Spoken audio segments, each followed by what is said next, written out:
This will be for the con exercise, number of solutions to equations. All right, so they're just asking how many solutions does the following equation have right here? And then it's going to be no solutions, exactly one, or infinite. So basically on these problems, you just want to try to solve for the variable and see what happens. All right, on the left-hand side, we can combine like terms. We have a 9z plus 7z. That's going to be 16z. All right, and minus 6, there's nothing else to combine on this side. And that equals 16z minus 6. Okay. Now, I'm going to tell you right now, if you get the same equation,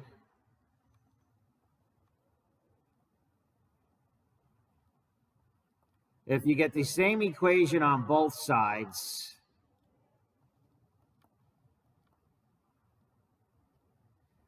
that's going to be infinite number of solutions.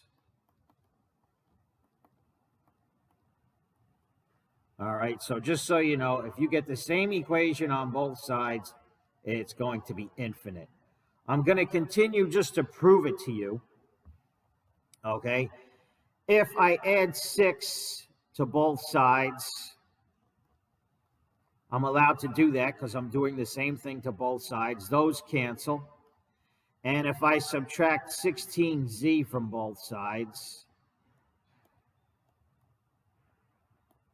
and I'm doing the same thing to both sides of the equal sign, those cancel, I will get 0 equals 0.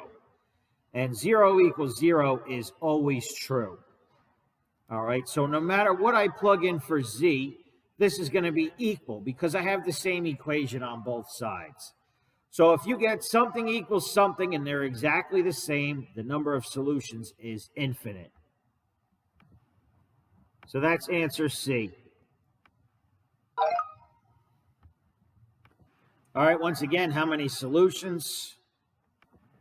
All right, so once again, you just want to attempt to solve for the variable and see what happens.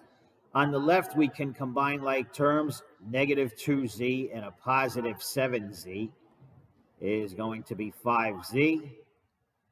Okay, left over, we just have positive 10, nothing to combine that with here. On the other side, 16z plus 7. All right, let's try to solve for z. Usually I like to subtract the smaller z so I can keep the coefficient on the variable positive. Opposite of positive 5z is negative 5z. All right, I'm going to apply that to both sides. 5z minus 5z is gone. 16 minus 5z is 11z. And I'm going to bring down my equal sign. All right, since I have the variables here, I want to get the 7 on the left. Opposite of positive 7 is negative 7. I do that to both sides. 7 minus 7 is gone. 10 minus 7 is 3. And solving for z, I'm going to divide both sides by 11. The 11s cancel. And z just equals 3 over 11. Now, did they ask us for the actual number that z equals? No, they just want to know how many solutions. So since we solve for z, we can clearly see this is just one solution. All right, so that's it, one solution. Exactly one solution. How many solutions does the equation have? So once again, we're going to attempt to solve for the variable. Okay, here we need to use distributive property. 4 times y will give us 4y. And 4 times negative 30 is negative 120. And that equals 4y plus 12.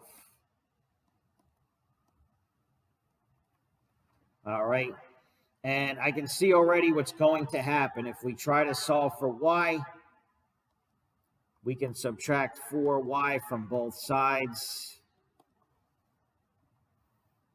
then 4y minus 4y cancels on both sides. If you bring down what's left, we have negative 120. Bring down the equal sign, and then bring down your positive 12. Okay, there's no variable left. Can negative 120 equal 12? No, that will never work. So the answer here is no solution. All right, if you get something that is never true, that is no solution. All right, like we said before, if you get the same thing on both sides, the same equation, or if you really keep going, you'll end up getting 0 equals 0. That is infinite number of solutions. All right, we said that before. But if you get something and that can never work, that's going to be no solution.